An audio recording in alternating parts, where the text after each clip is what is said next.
Muito boa tarde, Brasil. Porque a vida continua, a gente continua aqui no nosso trabalho. Somos obrigados a fazer um registro, porque na manhã desta terça-feira nós sepultamos um colega de trabalho, 32 anos de idade, faleceu, veio a óbito por problemas, complicações de uma diabetes.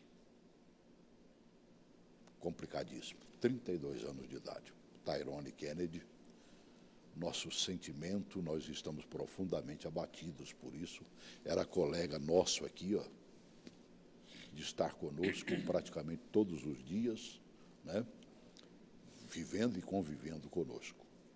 A família, nosso abraço, que nós já levamos durante o sepultamento, mas o reconhecimento de que será difícil, como será difícil para nós aqui nos acostumarmos com a ausência dele.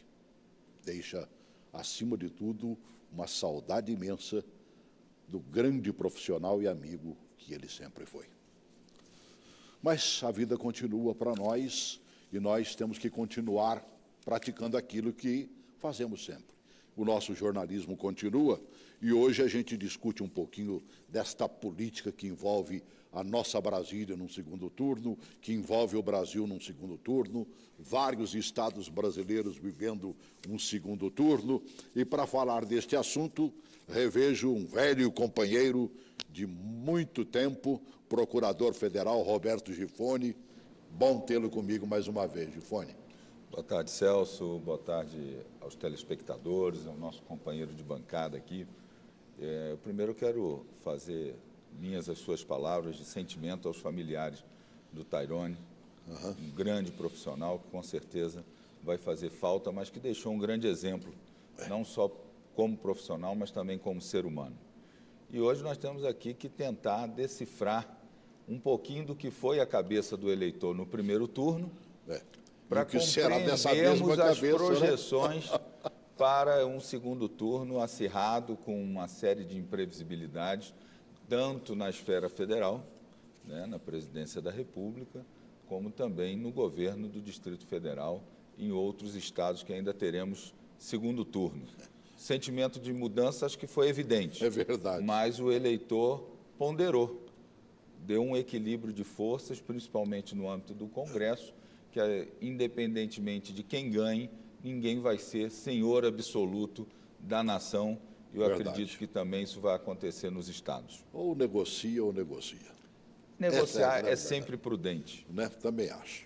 Né? E aí eu sempre digo, quando a gente vai debater esses tipos de assuntos, ou falar desses assuntos complicadíssimos da área política, eu preciso de um cientista para tratar do assunto. E hoje estou conhecendo aqui um cientista político, Nauê de Azevedo, né? Que vem integrar nossa equipe aqui. Que bom. Seja bem-vindo, viu, Nauê? Muito obrigado, boa tarde, boa tarde. Prazer estar aqui, né? É um debate complexo, acredito que a gente tem muito a conversar aí, especialmente a gente no interior da ciência política, porque várias dessas projeções acabaram não se concretizando ou simplesmente foram erradas mesmo. Então, essa eleição, ela traz um sentimento complexo para a gente e muito gira em torno da palavra renovação. Sabe uma coisa que essas eleições estão deixando na minha cabeça? Que ela é um verdadeiro bang-bang, mano, velho. É um ringue aonde se disputa ali, sabe? É no soco, no tapa, no pega para capar, mano, velho. Mas eu acho que isso vem muito, Celso, da nossa visão de que essa questão de cabo eleitoral, dessa paixão que movimenta a política, se traduz simplesmente em atirar no adversário e acabam deixando de lado as propostas das questões que são fundamentais. Se discutiu muito quem tinha acusação, quem tinha processo, quem é que estava cometendo algo de irregular, e se deixou de lado o que fazer para recuperar a saúde, o que fazer para que as nossas escolas não estejam com mais de 90% delas sucateadas, o que fazer para que a nossa mobilidade urbana, que a cada dia está mais difícil, sair de casa para trabalhar e voltar para casa, né? A nossa insegurança pública, que acabou se tornando, né, motivo de chacota, porque nós temos uma despesa onde o Estado gasta muito para existir e pouco para servir. E o cidadão se cansou. ele se colocou alheio a tudo isso. Na minha visão, inclusive, o eleitor primeiro decidiu em quem não ia votar. Ele foi acompanhando a evolução do programa eleitoral, da participação dos debates, dos vídeos que foram colocados nas redes sociais e foi fazendo uma exclusão. Esse aqui eu não vou votar por isso, esse aqui eu não vou votar por aquilo, e acabou sedimentando um segundo turno que poucos esperavam, de um candidato novo na esfera local, no governo do Distrito Federal, com o que já está no governo, apesar do alto índice de rejeição, mas que mostrou que tem uma força que não pode ser desprezada e, com isso, e principalmente com a divisão das oposições, conseguiu chegar ao segundo turno.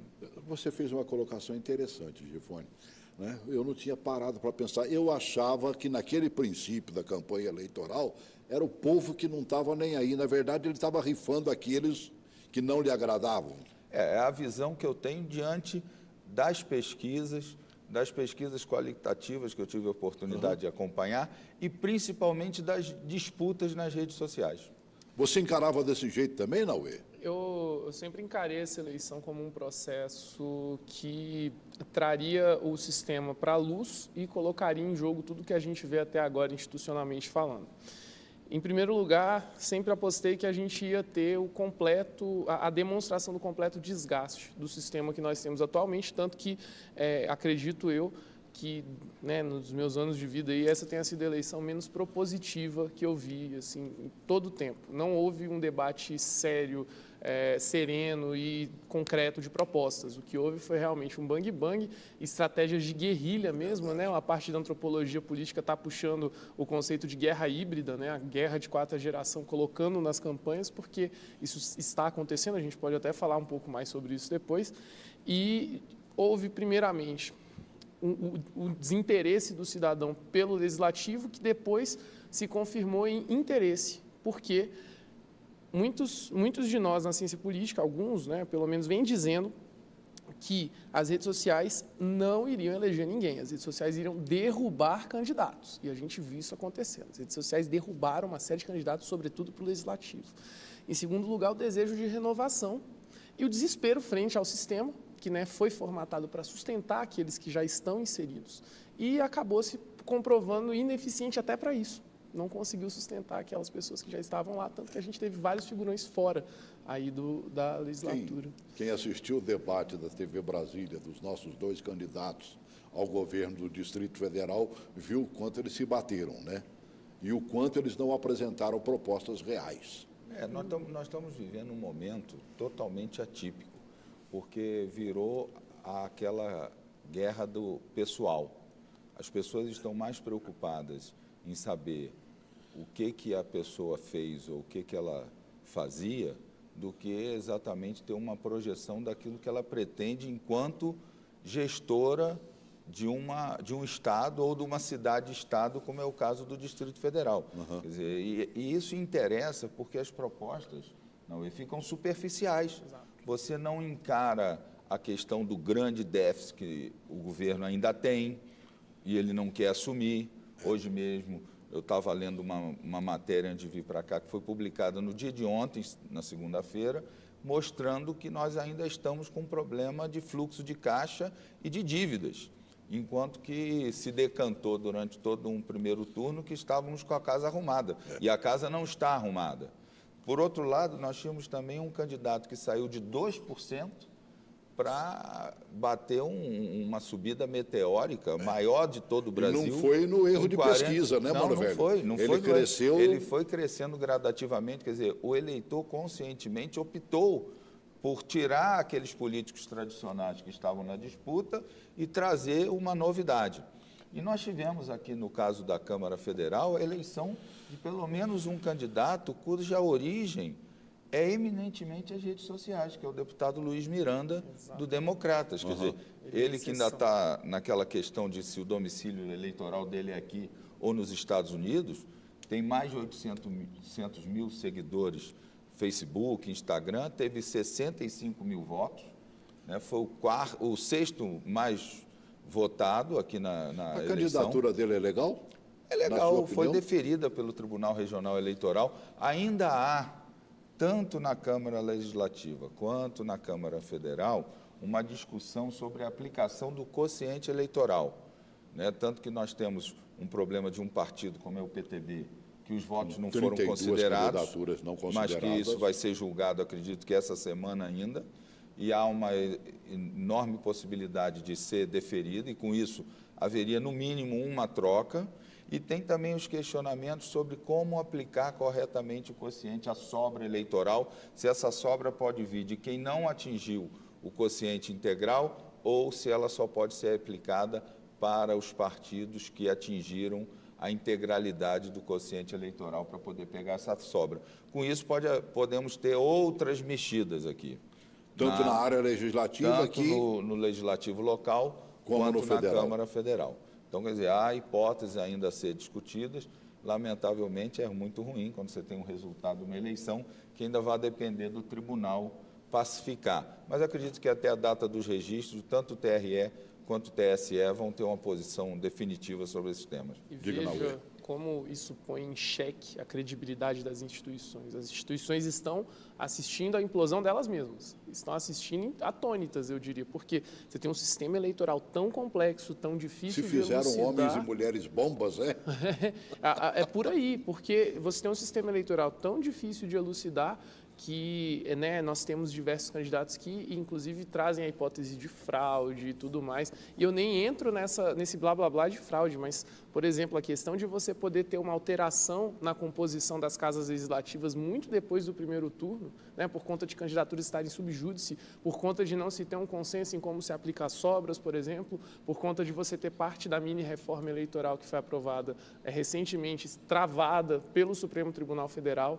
e daí para frente. Então, a gente está vendo aqui um completo esgotamento do sistema. Uma coisa é nítido, né? O Naue falou bem, figurões que foram retirados do processo.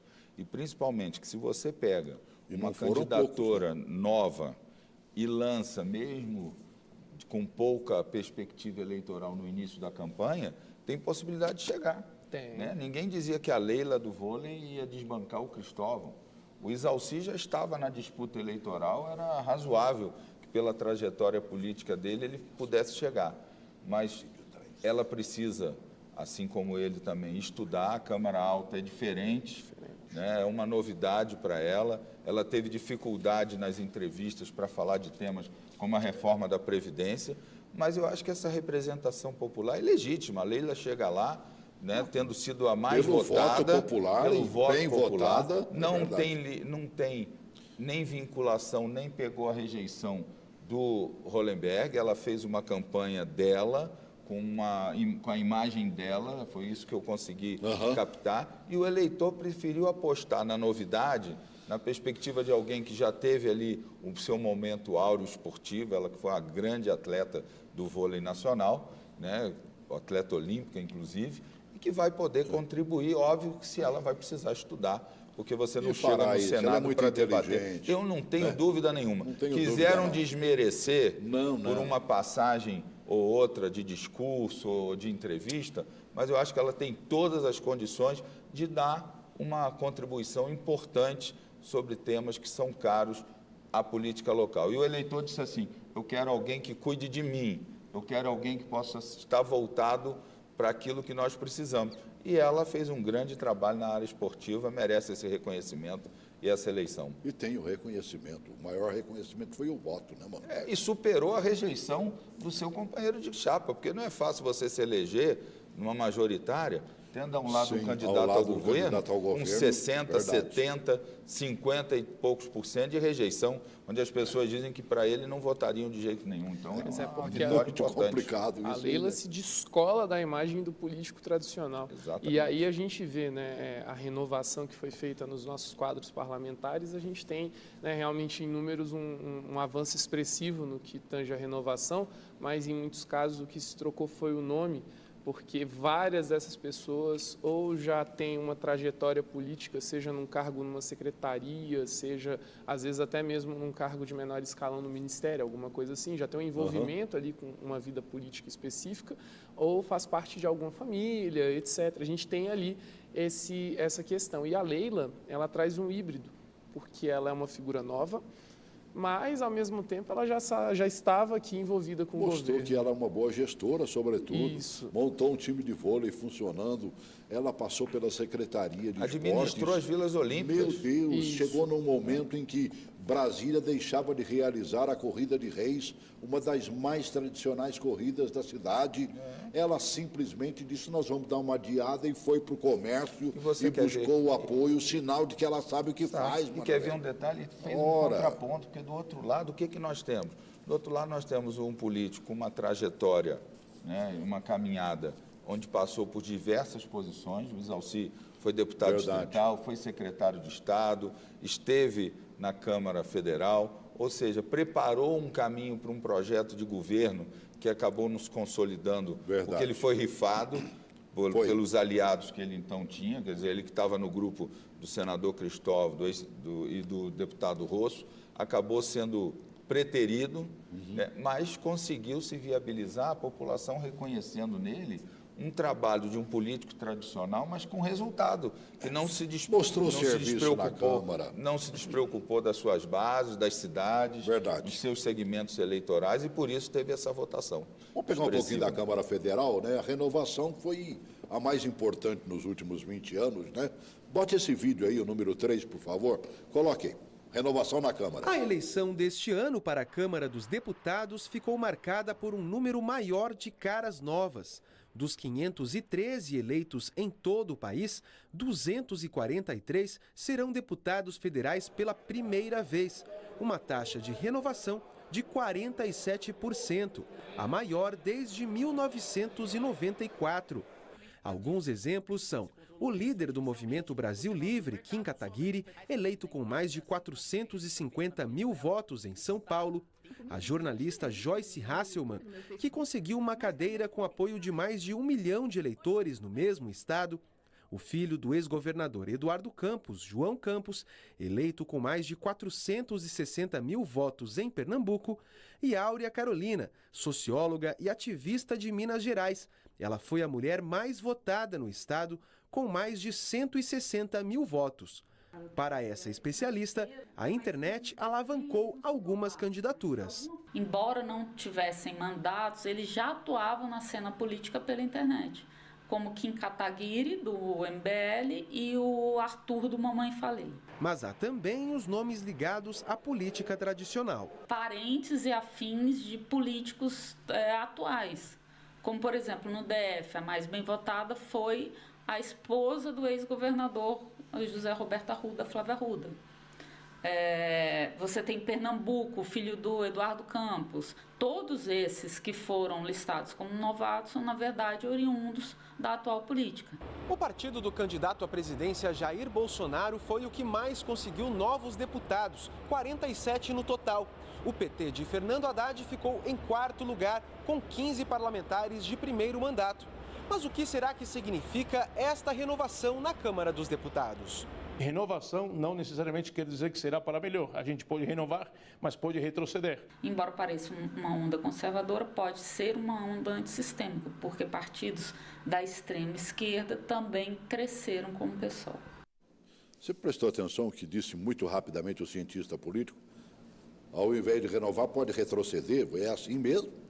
Sim, com certeza. E fazer um apontamento aqui, né? Essas figuras que já tinham um determinado nível de acesso na internet, como o próprio Kim Kataguiri, eu acho que é importante frisar, ele liderou um movimento anti-governo, veio para cá, entregou um pedido de impeachment, saiu em foto, inclusive, com o então presidente da Câmara, Eduardo Cunha. Daí para frente, ele tinha uma inserção grande na internet e ainda assim a votação dele em termos de São Paulo foi ótima, mas foram 460 mil votos e tudo demonstra que, a meu ver, né, por mais que ele já tivesse uma inserção na internet, já estivesse falando tudo, pode ser que ele tenha sido um dos alvos daquele chamado voto automático contra sistema. Porque é o que eu vejo, foi dito, né, inclusive, que o perfil dessas pessoas aí, de várias pessoas, é um perfil antissistema, ou seja, não são aqueles políticos tradicionais, aquelas pessoas que ficam na nuvem da política tradicional, né, que fica sempre acima da população pairando, né, e aí qual é o ponto? Existe um custo institucional. Quando você entra na Câmara dos Deputados, quando você entra no Senado Federal, você tem um sistema institucional que funciona ali e é preciso um certo tempo para que você entenda a instituição, entenda o jogo político. Então, tendo tantas caras novas, é possível que várias dessas caras não consigam entender o jogo político. Isso aí pode dar um nó no sistema. O que eu já vi de deputado, hein, Gifone? O que eu já vi de parlamentar que chega lá querendo mudar o mundo e descobre que ele é menos um no meio de uma multidão de deputados. Mas é porque as pessoas, Gifone, eles vão ter dificuldade, inclusive, para compreender como lidar com a forma como eles se expressavam nas redes sociais e como eles vão se expressar, por exemplo, nos veículos de comunicação tradicionais. Não é fácil você chegar, você achar, porque a rede social, você vem, pega seu celular, você se autograva, né, joga nas redes e você dali está com uma dispersão de informação para o mundo. Você depender disso, chegar lá achando que você já vai ser procurado pelos jornalistas, que o fato de você ter tido uma votação X, Y ou Z, que isso já te coloca no centro do parlamento, é um grande erro. Lá você tem que garimpar, são 513 deputados, que muitos, ou seja, 50% ou mais, já conhecem o sistema, sabem como é que são os caminhos, eles aí vão ter que estudar. Não adianta a pessoa chegar depois e querer vir trazer a informação dos Estados Unidos ou trazer a informação em relação ao seu parente que ajudou na eleição, porque não é isso que vai dar a sua projeção. Tem que construir um projeto parlamentar eficiente, tem que saber conversar com a população e tomar posição. E isso é mais fácil quando você está na oposição. Quando você está na oposição, você pega aquela insatisfação e verbaliza. Quando você consegue eleger um candidato ao governo no seu estado, que você vai ter que estar ali parceiro dele, porque os compromissos eleitorais construíram essa parceria, é mais difícil, porque você tem que, primeiro, corrigir o passado e projetar todas as promessas de campanha, porque o eleitor e os segmentos dão um prazo de validade do governo para começar a cobrar.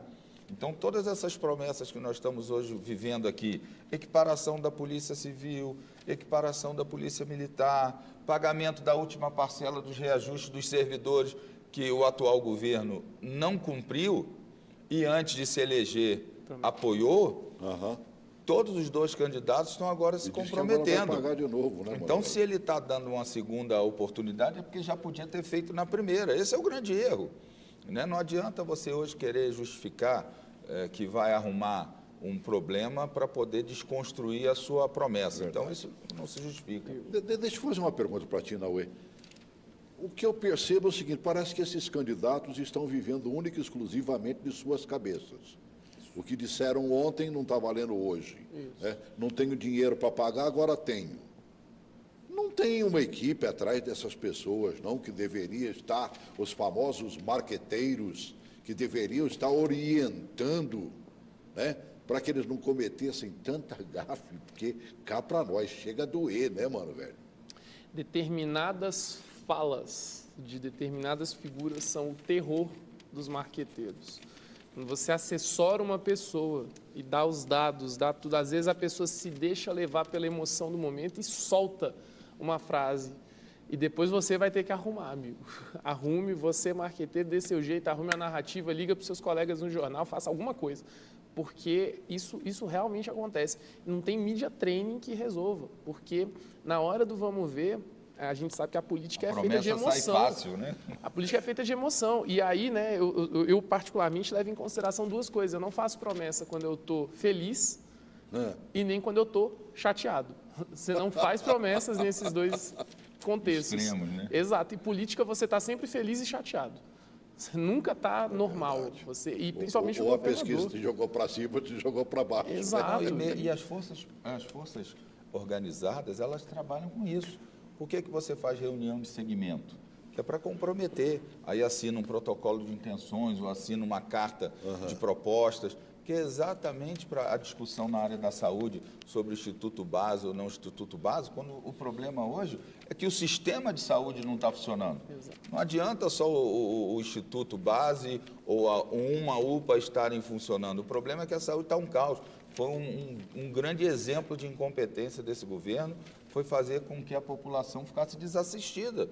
E por aí você tem uma multiplicação de fatores que justificam essa grande rejeição, que foi garimpada pela divisão da oposição, como eu falei antes, pelo atual governo, sustentou eles no segundo turno, mas até agora a pesquisa não mostra uma possibilidade. Lógico, crescer, segundo turno, ninguém vai levar todos os votos dos outros candidatos para a sua candidatura, mas é um trabalho hercúleo. Por isso é que o ringue passa a ser o primeiro ponto, porque você tenta desconstruir o adversário como se isso fosse trazer o voto para você.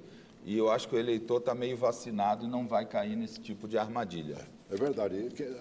A Procuradora-Geral da República está preocupada com essa desconstrução. Pega esse vídeo número 1 para mim aí, onde a Raquel Dodge orienta os membros do Ministério Público a adotarem medidas judiciais para coibir atos criminosos e violentos durante esse processo eleitoral. Coloca a nossa repórter aí, por favor. Grande parte do documento cita situações relacionadas à violência, viu? Como fazer apologia a guerras ou a processos violentos para tentar subverter a ordem social ou ainda estimular atentados contra pessoas, instituições públicas ou mesmo contra as urnas eletrônicas. E ainda também as pessoas que fazem ali propaganda para discriminação racial, de classe social ou perseguição religiosa. A procuradora também quer que os membros do Ministério Público tenham foco em investigar e processar crimes cometidos na internet, como a contratação de grupos especializados em espalhar mensagens mentirosas ou contra a honra de candidatos. E, claro, esses grupos, mesmo que oferecem esse tipo de serviço. Ela também quer a punição de quem compartilha mensagem que sabe que o conteúdo é inverídico para tentar aí influenciar a votação. Aliás, por falar em mensagens de conteúdo falso, o Tribunal Superior Eleitoral lançou uma página na internet para tentar esclarecer aí boatos envolvendo o processo eleitoral. Essa página conta ali com informações de agências de checagem de notícias e está disponível no site do próprio TSE, onde tem um link. É só buscar o site do TSE, que inclusive facilita através de um instrumento que apelidaram de Pardal, copiando o nome dos nossos instrumentos de medição de veículos, de velocidade, para poder captar. Agora, não tinham que pensar nisso bem antes, não? Claro. Olha, Celso, eu não sei o que o Naue pensa, mas a fiscalização eleitoral, não de hoje, vem deixando muito a desejar. Não é à toa que a delação do ex-ministro Palocci veio demonstrar a expressão dos caixa 2 em 2 campanhas petistas, valores superiores a 1 bilhão e 400 milhões. Quer dizer, se isso aconteceu, é a maior fraude econômica eleitoral que o país vivenciou. Nós não podemos dar. E eu não vi medidas, a doutora Raquel é preocupada, é atenta, mas a execução é muito falha. Nós não temos uma fiscalização eleitoral que proíba efetivamente o Caixa 2, que impeça de você hoje, para driblar o financiamento público de campanha, de você indicar pessoas como candidatos para fazer aplicação indireta de recursos. Nós tivemos aqui no DF, inclusive, uma acusação nesse sentido de uma candidatura majoritária, que indicou uma segunda candidatura ao Senado, mas que era para fazer aplicação indireta de recursos. Não estou dizendo que ninguém é culpado, mas é que falta ainda instrumentos. Inclusive, havia uma proposta de se criar, o comissário eleitoral, coisa que o Tribunal Superior Eleitoral não enfrentou, que era mais ou menos igual ao comissário de menores, que era um cidadão de reputação ilibada, que não tivesse filiação partidária, e principalmente aproveitando quadros das carreiras de Estado. Você pode pegar ex-delegado, ex-promotor, ex-auditor federal, ex-auditor local, gestores públicos, contadores, arquitetos, para poder fiscalizar. Você monta equipes multidisciplinares, cola nas candidaturas majoritárias e faz um acompanhamento em tempo real, porque acaba que o TSE fica nessa história de combater o fake news e, na verdade, os fake news sobraram para todos os lados. Todos os candidatos se valeram dele, inclusive no horário eleitoral, porque as matérias eram colocadas para dizer que fulano tinha tal posição política, até ele ir lá questionar, e nas redes sociais é que não teve controle nenhum. Eu não sei o que o Naue viu nessa eleição, mas, para mim, continuamos ainda devendo nessa área da fiscalização. E é exatamente por isso que eu gostei tanto de terem trazido o conceito de guerra híbrida, né, ou guerra de quarta geração, para dentro das campanhas políticas. A gente tem como principal exemplo a campanha do candidato à presidência, né, do Jair Bolsonaro, mas o que acontece? Hoje, controlar fake news é extremamente difícil, porque você tem atuação em microespaços. Quando eu falo microespaço, você não fala ali o mural do Facebook, uma página pública no Facebook, não. Você tem os grupos, você tem grupos de WhatsApp que são impenetráveis para quem não tem o link, para quem não conhece alguém daquele grupo. E você tem um potencial de compartilhamento de informações que muitas vezes não podem ser checadas de forma impressionante. Aí vem, em primeiro lugar, você vai tentar desconstruir aquela informação para a pessoa e a pessoa vai dizer, ah, tá, me passa o link. Aí você passa o link de um grande jornal, que tem uma fonte mais confiável, a pessoa não consegue acessar porque não é assinante, por exemplo. Então, a informação já fica mais restrita. E 2, fala-se guerra de quarta geração porque você joga em trincheiras, você joga desrespeitando mesmo regras que existem ali, se insurgindo contra instituições. Por quê? Porque você está dentro de uma guerra assimétrica. É como se fosse a guerra do Vietnã. A gente pode colocar assim, você tinha as guerrilhas, os Vietcongs, e você tinha o poderoso exército dos Estados Unidos. Então, para os Vietcongs, eles podem apelar para qualquer coisa, porque eles estão jogando contra um sistema. E muitos desses candidatos antissistema estão se utilizando desse expediente. E como você tem compromissos morais firmados aí por essas pessoas que são mais conhecidas, né? Acaba que fica muito difícil você conseguir deixar simétrica essa guerra de informação. Então, uma atuação nos microespaços, profusão de informações falsas. Falta de fiscalização eficiente. Falta, e assim, não tem o menor controle, não tem como você achar meios de controle ainda. Então, a gente precisa sentar e conversar sobre isso, né? E, principalmente, a forma como as coisas saem, até você desfazer aquela informação, já era, o estrago está feito, nossa, você tem uma combinação explosiva. O fake news é como a doença silenciosa. A depressão, por exemplo. Você olha para a pessoa, você pensa que ela não está. Verdade. Mas ela está. O fake news, ele vem dentro desse viés. Você começa a disseminar informação e ela vai se propagando de uma forma exponencial que você não tem controle sobre ela. Tanto é que precisaram mostrar a cicatriz do Bolsonaro, porque nos primeiros momentos quiseram dizer que a facada era uma fake news. Então, quer dizer, tudo isso tem um propósito, tem uma finalidade. Às vezes cola, às vezes não cola. Porque o Bolsonaro ele não construiu uma candidatura agora, né, como é o Haddad. O Haddad surgiu agora. O Haddad surgiu pela impossibilidade, por impedimento judicial, do Lula ser candidato. E eles já fizeram, por exemplo, um fake news, que você pode rotular assim, só da mudança do primeiro e do segundo turno, ó, tira o Lula da imagem, troca o vermelho pelo verde e amarelo. Quer dizer, o eleitor hoje ele está percebendo muito rapidamente isso. Então, esse processo de enganar, quando ele fica muito evidente, acaba sendo um tiro no próprio pé. Isso. Então, o PT acabou tendo uma vitória do ponto de vista das eleições proporcionais, porque ele teve uma bancada na Câmara Federal eleita com uma expressão, né? Não é igual a que ele tinha, mas se manteve, inclusive, em primeiro lugar. Mas eu acho que o eleitor foi sábio de equilibrar, porque o Bolsonaro também elegeu uma bancada praticamente igual. Então, nenhum dos dois que venha a ser eleito, e hoje as pesquisas apontam muito mais pelo lado do Bolsonaro, vai ter um poder absoluto. Lógico que você pode fazer as coligações, você traz... Eu acho que não vão conseguir mais fazer aquela compra, aquele toma lá da cá. Acho que as instituições, principalmente o Judiciário e o Ministério Público, vão estar atentas, vão ser rigorosas. A Lava Jato não acaba, mas evidentemente que há um sentimento jogado na disputa eleitoral em torno desses temas. Nós vimos durante o primeiro turno as pesquisas não batendo com a realidade do voto. Nós podemos pegar 2 exemplos aqui, me coloque depois esse vídeo número 2, já prepara aí, que mostra claramente candidatos que estavam lá na rabeira das pesquisas, chegando na frente. E candidatos desconhecidos. Eu acho que bate exatamente dentro do que você está falando e começa também dentro de algumas falas do próprio Naue também, mostrando que nós, inteligentemente, estamos captando e buscando, pelo menos, se não o melhor, o menos ruim. Essa é a grande verdade. Há um problema. Quando a gente começa a desqualificar toda e qualquer fonte de informação, a gente gera um estado permanente de confusão, de disfunção cognitiva.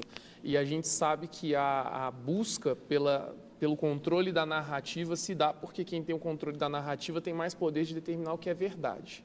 Então, por mais filosófico que isso pareça, a partir do momento que a gente começa a veicular informações que são sabidamente falsas, a gente deteriora a nossa democracia, porque a gente passa a duvidar, desconfiar de absolutamente tudo, não sabe onde buscar informações, e aí surge um campo farto para que pessoas de muito má intenção consigam capitanear aí o que se diz verdade. E essa má intenção, às vezes, ocorre até em veículos oficiais de comunicação. Nós tivemos um vídeo muito interessante nas redes que mostrava como o narrador apontava a posição na pesquisa de um candidato X e o tipo de verbo e adjetivo que ele usava para um e como para ele usava para o outro. É verdade. Então, você vê que quando você quer manipular, manipula mesmo. Até dentro dos veículos comerciais você consegue. E isso acontece também em relação às próprias fontes de informação, jornalistas, porque tem jornalistas que sabidamente têm posição política definida. Claro, você pega a Joyce, você sabe que ela é uma pessoa de direita. Você pega a Mira Leitão, sabe que é uma jornalista de esquerda. Então, isso tudo é a capacidade do eleitor e do cidadão de depurar. Nós não precisamos nos engalfinhar com ninguém, nem nos atracar. Nós temos que pegar a informação que vem de quem já tem um lado definido, e mesmo às vezes quem não quis assumir um lado, mas que já tem uma tendência, filtrarmos para que a nossa percepção é que se sobrepõe à percepção deles. E é por isso que as pesquisas no final tiveram que se amoldar, porque também ninguém fiscaliza instituto de pesquisa. O TSE nunca botou uma equipe lá de plantão para acompanhar. E nós tivemos uma série de denúncias de que num determinado estado a cédula da pesquisa estava sem o nome de um determinado candidato, denúncia de que havia uma indução tanto que nós tivemos uma pesquisa aqui no DF, faltando 10 dias, que deu um quadro eleitoral totalmente diferente do que foi o resultado. Completamente diferente. E era uma pesquisa comprada por um determinado candidato. Agora, é evidente que você não quer, como também os jornais e os sites de informação, às vezes omitem que aquele candidato tem um problema e de outro eles destacam. Então, esse desequilíbrio de tratamento, o Tribunal Eleitoral tem que começar a enfrentar, porque você tira a igualdade do processo eleitoral. O grande jornal de expressão nacional disse, por exemplo, que está dedicando e tentando provar o mesmo espaço para ambos os candidatos. Mas a forma de se manifestar a respeito de um e de outro é completamente diferente. Ou seja, a mídia precisa, nós precisamos como sociedade rever como que vem o discurso da mídia. Eu acho que uma sociedade sem mídia não se sustenta, a gente precisa de informações circulando, mas se a informação não tem qualidade, a gente deteriora a nossa democracia e deteriora a rápida velocidade. A grande verdade é que o eleitor está aprendendo a se vingar. Tanto é que a Câmara Local, nós falamos pouco, mas teve uma renovação enorme. Praticamente 50% aqui, eu não estou com o número de cabeça certo, mas muitos saíram, muitos foram tentar outras posições, não conseguiram. Então, nós vamos ter uma renovação, ou seja, nomes que ainda vão ter que aprender, que vão chegar lá sem experiência, que vêm com aquela coisa de buscar posição para os seus cabos eleitorais. Isso é um mecanismo que nós temos que encontrar um meio de acabar. Estado não pode ser para isso. Aham. E nem sempre quem está do seu lado para fazer campanha tem condições de estar ao seu lado para governar. Muitas vezes você escolhe alguém que estava ali do seu lado na campanha e quando chega dentro da administração pública não consegue andar, porque não entende licitação, não sabe o que é o processo e o procedimento interno daquela pasta que ele vai assumir, começa a querer agradar e aí os erros se sucedem. Você não pega uma pasta como a saúde, por exemplo, e bota uma pessoa pela beleza estética, pega uma pessoa sem experiência. Você não pode também fazer dela uma instabilidade, 5 secretários indicados num período de menos de 4 anos. É muita mudança e a secretaria também não aguenta. Então, você tem que encontrar um meio termo, pessoas com competência, com qualificação profissional, que saibam de gestão pública, saibam se colocar perante a sociedade, que é para não chegar como agora num governo que ninguém sabe o nome dos secretários. Você pega assim, poucos são. E quem tentou se eleger do lado do governo, poucos conseguiram. Nós, no caso específico de Brasília, a gente não sabe quem é secretário de quê, e nem sabe, por exemplo, o nome que equivaleria ao prefeito da sua cidade dos nossos administradores regionais. Para você ter uma ideia, uma administração regional como da Ceilândia, por exemplo, onde tem lá 600 mil pessoas que residem por ali, a maior cidade do Distrito Federal, você não sabe quem é que está governando. É triste, mas é verdade. É por isso que na hora do voto, meu amigo, a gente vinga. E tem um outro erro também. Foram aquelas pessoas que estavam dentro do governo construindo a sua própria candidatura. Verdade. Ou seja, deixaram de administrar com a imparcialidade, com equilíbrio, para poder fazer agrados, e com isso acabaram não colhendo o resultado nas urnas e prejudicaram também o próprio governo. E a urna mostra que realmente o que vale é o voto lá dentro, né? Ou digitado, como a gente faz. Coloca essa matéria aí, por favor. Candidatos que lideravam pesquisas de intenção de voto viram os resultados mudarem de forma surpreendente. Um desses casos aconteceu para o governo do Rio de Janeiro. A pesquisa do Ibope, divulgada no último sábado, mostrava Eduardo Paes, do Democratas, em primeiro lugar. Desconhecido de muitos eleitores, Wilson Witzel, do PSC, estava em terceiro. O resultado foi inesperado. Wilson Witzel ficou em primeiro e Eduardo Paes em segundo. Maior colégio eleitoral do país, São Paulo, também teve reviravolta. As pesquisas indicavam um segundo turno entre João Dória, do PSDB, e Paulo Scaff, do MDB. Márcio França, do PSB, que estava em terceiro, acabou na segunda colocação e vai disputar o segundo turno com o candidato tucano. Em Minas Gerais, Romeu Zema, do Partido Novo, aparecia em terceiro nas pesquisas. O candidato acabou sendo mais votado, com mais de 42% dos votos. Eu estava olhando aqui, né? O voto realmente é impressionante, né? O número de candidatos que caíram fora e aqueles também que conseguiram sobreviver e que às vezes a gente não entende a razão e o porquê. Legião de sobrevivente no Senado. Sérgio Petecão, lá da Lagoa, do Acre, né?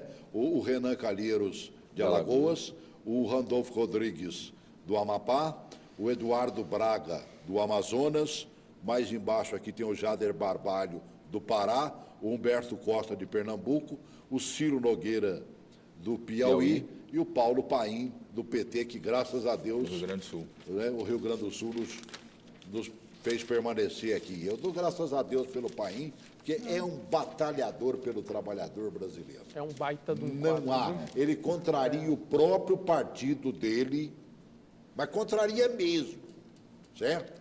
Primeiro, de forma tímida, porque no início da reforma previdenciária, aí nós temos que voltar ao governo Lula, tentou, mas não conseguiu. Agora, quando a Dilma já caía pelas tabelas, né? em desgraça, né, dentro do parlamento, lógico que aí você faz com que os opositores, inclusive dentro do próprio partido, falem mais alto, falem mais grosso. É verdade. Mas é um quadro importante, até para dar equilíbrio. Muito importante. Olha, tem um amigo O que dia diz assim, que terem ouvido ao que o Paim já apresentou dentro do Senado, graças ao grande trabalho que ele faz Quase toda segunda-feira ele discute um tema e a Previdência foi o tema mais debatido nas segundas-feiras. Que o Paulo, olha, é dos poucos parlamentares que chega em Brasília e já está em Brasília segunda-feira pela manhã. Ele é um deles, né? E a Previdência, o dia que prestar atenção naquilo que já ficou esclarecido lá, vão jogar por terra todas as outras informações dizendo que a Previdência está quebrada. Eu queria chamar a atenção para um ponto da reeleição, especialmente no Senado. Me parece que defender abertamente a reforma trabalhista foi uma sentença de morte eleitoral para vários desses ex-senadores, né? Verdade. Agora, atuais caíram ainda. em desgraça por causa disso mesmo. Eu gosto muito de citar o exemplo do Ricardo Ferraz, do Espírito Santo, porque ele foi da tropa de choque da reforma trabalhista.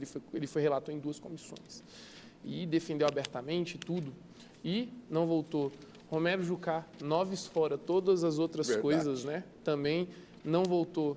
E uma série de outros. E me surpreende até o próprio Magno Malta ter, né, embarcado nessa onda de pessoas que não voltaram ao Senado, que não foram reeleitas, né? E que não foi nem a favor de uma coisa, de uma Exato. reforma nem da outra. Exato. O Magno é surpreendente, mostra também que você tem nessa questão política desgaste de material. Há um determinado momento em que nem a trajetória está sustentando. Você tinha aqui um Cristóvão, que você não podia dizer que ele tinha alguma mácula pessoal, mas ele tinha um desgaste de material por ter mudado de lado, o fato de ter sido ministro, ter sido demitido pelo telefone, o fato de não ter sido um bom governador, porque ele teve a oportunidade de governar aqui e não fez.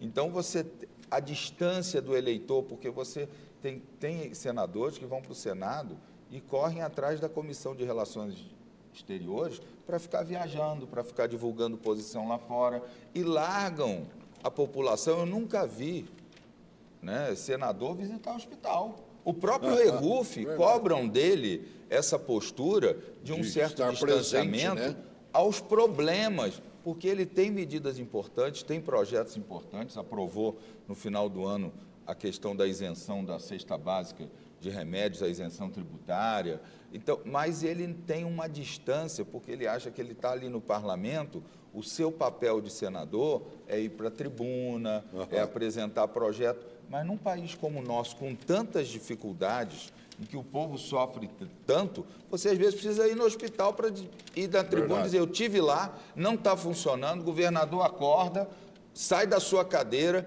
e, principalmente, nós temos que ter um secretariado que levante o bumbum da sala com ar-condicionado e vá ver o que está acontecendo na sua pasta. Isso até é politicamente correto, né, claro. O que ele está fazendo lá dentro do Senado praticamente não é divulgado por ninguém. Agora, se ele sair e for para a rua e visitar o hospital de base, ou for para o hospital da Ceilândia, de Itaguatinga... E não ter medo de criticar ele será fotografado e colocado nas páginas dos nossos jornais. Eu me pergunto, temos ideia da função do Senado Federal como sociedade? Porque o Senado é muito mais do que uma reles casa revisora, como se convenciona erroneamente chamar. O Senado Federal é uma instância importantíssima de debate, porque você tem ali representantes dos estados, das unidades federativas, são pessoas que têm poder de buscar, inclusive, orçamento. Estadual e do Distrito Federal. Exatamente. Não há estado que tenha mais do que 3 senadores. Exatamente. E o Amazonas, com todo o tamanho dele, São Paulo, com a sua população... 3 senadores. Brasília, desse tamanhozinho assim, 3 senadores. E é um pessoal que tem uma capacidade de, inclusive, deslocar orçamento até maior do que a de deputados federais para várias áreas importantíssimas. Então... me parece também que esse perfil novo de político, talvez, eu não sei se, né, a instituição vai mudar essas pessoas, mas pode ser que eles tirem essa redoma que existe. É o fim, não, do encastelamento. Isso. Político que se encastelar, político que se manter distante dos problemas do seu próprio governo ou daquele governo ao qual foi aliado, vai ter dificuldade. Está fora. Né? Agora, a população quer o que é combativo. A eleição da Celina é uma demonstração disso. Com todos os problemas que ela teve, ela foi guerreira para buscar um mandato de deputada federal, enfrentando, inclusive, o próprio governo que ela apoiou, porque chegou um ponto que o governo estava contra ela. Então, essas demonstrações de equilíbrio são importantes para mostrar também como é que a população quer que o seu eleito atue na defesa dos seus problemas. E me parece também que, até agora, nós temos um Congresso Nacional que é um monte, né? Um monte disforme de ideias e não tem uma cara. E a gente sabe que desde 2012 o Congresso vem numa crescente de tomar o poder que a si pertence.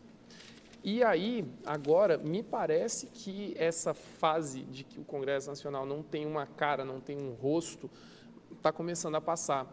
E na medida que a população vem começando a dar cara e feição aos problemas que enfrenta, creio eu, espero eu, que essa imunidade que o Poder Legislativo tem vai começar a cair também, porque já há um sentimento de, né, se o presidente for ruim, não tem problema, a gente vai para a rua e tira, já existe esse sentimento. É verdade. Agora vamos ver como que isso vai acertar o Congresso Nacional também, porque essa redoma precisa sair. Vamos fazer isso se transformar em verdade verdadeira. Ô Celso, nós estamos precisando fazer, que nem dizem que acontece no Japão, onde o professor é o único que não precisa se curvar ao imperador. Verdade. E ontem foi Dia dos Professores, e a gente precisa fazer essa menção. Um país que não invista na sua educação e no seu professor ainda vai engatinhar muito politicamente e na escolha tanto do eleitor quanto dos seus eleitos. Grande lembrança.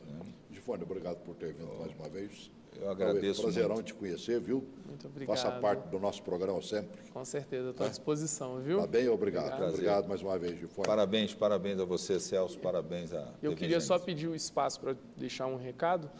A gente está chegando à reta final das eleições e eu queria pedir a você que, independente de quem você vote, que você se posicione contra a violência. Não aceite. A gente não pode deixar isso ser uma coisa cabal, a gente não pode aceitar de forma alguma qualquer tipo de se fosse falar, dizer assim, não aceite quem já errou.